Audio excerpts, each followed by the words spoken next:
Hello friends, welcome to this e-learning session of mycology. In today's session, we will be dealing with superficial and cutaneous mycosis. So, the objectives of today's session are: first we will deal with superficial mycosis, then we will see dermatophytes, or it is also known as cutaneous mycosis, and we will see clinical types of tinea, that is dermatophytosis. So first we start with superficial mycosis. Superficial mycosis is a disease of the outermost layer of the skin and its appendages. So basically here there is no pathology due to their presence. So patient would not have very severe complication also. The disease merely of cosmetic importance, and patient many time may be unaware of their condition because it is a very mild and of cosmetic importance only. So that is the thing. Now two things: superficial and cutaneous mycosis. In some of the textbook, cutaneous mycosis is considered as a part of superficial mycosis, but the classic textbook of mycology differentiate these two. Superficial mycosis is mostly the disease of very minor clinical importance, while when we talk about cutaneous mycosis, we are basically talking about the disease of the skin which is produced by dermatophytes. So that is the that we will learn later on the session. So superficial, there are various these are the diseases and its causative agent. So the first disease is pityriasis versicolor, or it is also known as tinea versicolor, and the causative agent is Malassezia furfur. The second disease is tinea nigra, the disease which occurs in the palmar surface of hand, which is produced by Horta wernicki. And then black pydra and white pydra. These two are the diseases of hair. Basically it would produce a nodule-like structure in the hair, and hair would become brittle from that place.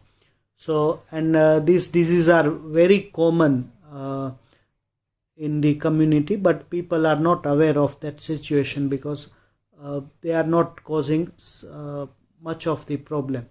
So black pydra is caused by Pydra hortae, and white pydra is produced by Trichosporon bageli. So these are the causative agent of this. Now we will see what the disease are. The first thing which you will see, which are the diseases in the face, neck, chest, back. These are typical hypopigmented thing. If I point out this thing, you can see this hypopigmented thing. So that is the pityriasis versicolor. Clear? But it is non-scaly thing, and patient is not aware of their situation. And the second thing which is in the palm is the tinea nigra, the black color lesion in the palm. If we see the pydra, the first picture you can see is the of black pydra. This is nodule in the hair, and the second one, this is the white pydra. The nodule of black pydra is hard one, and this one is softer. White pydra mostly occur in the axillary hair, while black pydra may occur in the hair of the skull. So that is pydra. Now we are coming to the most important thing, that is dermatophytosis, or the cutaneous mycosis. See, if you want to define this condition, dermatophytosis, which is also known as tinea or even known as ringworm in a layman term, is a colonization of a keratinized tissue by the fungi known as dermatophytes. Now the name dermatophyte is also very logical. Dermato means skin and phytes means plants. So these are the group of fungus who have specialized themselves to grow on the skin and its appendages. So these appendages are nail and the hair, and all this tissue has keratin, and this fungus has a ability to utilize that keratin as a nutrient with a typical enzyme keratinase. That's why they can cause the disease of dermatophytosis. The etiological agents, if we see, there are 3 genus which are grouped in dermatophytes. Dermatophyte is a name, but there are 3 fungus which are responsible for that. The first is the epidermophyton. There are 2 species, and it would infect skin and nail, not hair. The second is microsporum. There are 16 species in this genus, and it would infect skin and hair but not nail. And third species is known as trichophyton. Trichophyton, there are many species, like 20 species, very commonly producing the diseases in human being, and it can infect all 3 parts, that is skin, hair and nail also. So there are 3 genus: epidermophyton, microsporum and trichophyton. All 3 collectively are known as dermatophytes because they have specialized themselves to grow on the skin and its appendages. So this is classical ringworm lesion. In vernacular language, patient would come with the complaint of kharajvu or dadar. These are the same thing, which is also known as ringworm in English, and clinically that is also known as tinea, because tinea in Greek means worm and its circular growth looks like worm. When you want to collect the specimen from this lesion of tinea, you should be very careful that you should collect from such periphery of the lesion, because fungus would be growing actively in this area. So that care should be taken when we collect specimen for the diagnosis of fungus. Now the word tinea, which is also ringworm, that is clinical condition, that is known as tinea or ringworm. The clinical disease caused by dermatophyte is named after the portion or the area of the body that is affected by the disease. So here we have got our model who would be helping us to understand the thing. So this is if it occurs in the head, then it is known as tinea capitis. If it occurs on the beard region in the male, it would be known as tinea barbae. In female, if it is on face, it is also known as tinea facie. If it is on the hand, on the palmar surface, it is known as tinea menum. If it is there in the nail, it is known as tinea unguium, or that is also known as many times onychomycosis. If it occurs on the trunk, like chest, back, etc., then it is known as tinea corporis.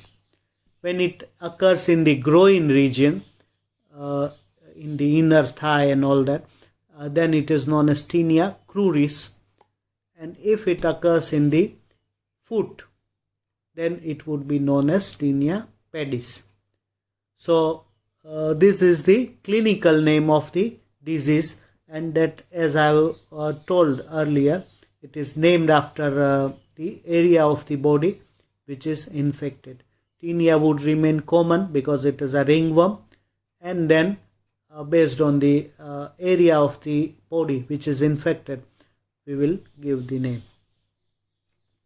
So if we see one by one, Taenia capitis is caused by Microsporum and Trichophyton species. As we have noticed earlier, Epidermophyton does not infect the hair. So here shaft of hair and the scalp both are infected. And in hair, there are two kind of lesion or the effect. One is known as ectothrix, another is known as endothrix. We will see later on in the this video what is that. So it is with pictures, so you can understand that easily. The corporis, all three species can affect the body. The area which would be involved in corporis would be trunk, arms and legs. Taenia menum would be infection of hand, as I have already told. Taenia cruris, which is also known as joke itch or the Tobey's itch. These are the name synonym of Taenia cruris because it is in groin region, and person who are having this knowingly or unknowingly would be itching that place, and that's why it is known as joke itch. All three species can do this infection, and the site would be groin region. Taenia pedis, which is also known as athlete's foot, because the person who is wearing shoes for a very long time continuously, there would be more moisture in the foot, and that would allow fungus to grow. So all three species can do it, and site would be foot. Taenia unguium, that is in the fingers and the nails. Trichophyton and Epidermophyton species. Microsporum does not infect nail, so we have excluded that from the group. So these are the diseases. Now ectothrix are the infection of hair shaft, but it is the fungal spores would be seen over the hair shaft, while in endothrix what you will see is the hair shaft is continuous, and inside the hair shaft there would be fungal spores. So that is ectothrix and endothrix. Now we see one by one. Taenia capitis, the infection of scalp, eyebrows and the eyelashes. All hair would be involved. Production of scaly erythematous lesion, and sometime when it becomes severely inflamed, it may lead to alopecia, and sometime ulcerative carrion can also be seen, which is a somewhat. So this is Taenia capitis. You can see the area of the scalp which is involved. There is a hair loss in that area, and sometime when the infection is very severe may lead to permanent alopecia also. So it needs to be treated well.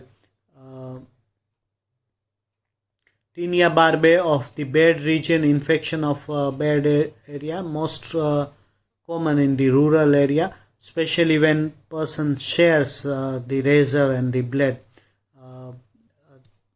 This infection would be there. These are the common species which produces Taenia barbae, that is Trichophyton mentagrophyte, Trichophyton verrucosum and Trichophyton rubrum. These are the species which causes Taenia barbae. This is the lesion. You can see the beard region and having fungal growth and ringworm like infection. Next is Taenia corporis. As I have said, that it is the trunk dermatophytes of glabrous skin. Cruris or the Tobey's itch. Taenia cruris refers to dermatophytosis of the proximal and medial thigh and the buttocks. The usual causative agent are Trichophyton rubrum and Epidermophyton flocosum. These are the areas where you can see the infection. You can see the redness, and there would be intense itching also due to this. Here also it is obvious in the inner thigh. You can see the erythematous lesion of the thigh. Tinea pedis or athlete's foot, infection of the foot involving the toe web and the sole. Moisture and the warmth in the toe cleft are the predisposing factor, and that would allow fungus to grow in this. It is also known as penalty of civilization. The civilized society which wears shoes for a very longer time due to the perspiration and the moisture, there would be fungus. So in this you can see the extensive lesion. In the earlier image what you have seen was the mild lesion, while this one is the extensive lesion of the Tinea pedis.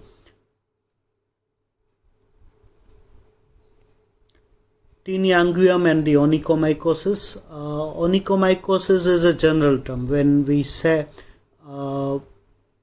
it would the infection of the nail by any fungus, not only dermatophytes.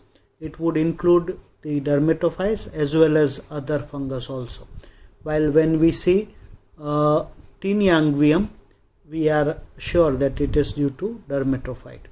But popularly onychomycosis is the more the term which is used very commonly. So this is the nail plate, and you can see the nail would become brittle and in this. So that is the onychomycosis. And now the next is the ectothrix. We had talked about the ectothrix and the endothrix.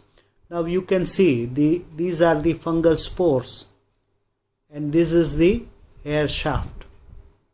So you can see the fungal spores are over the hair shaft.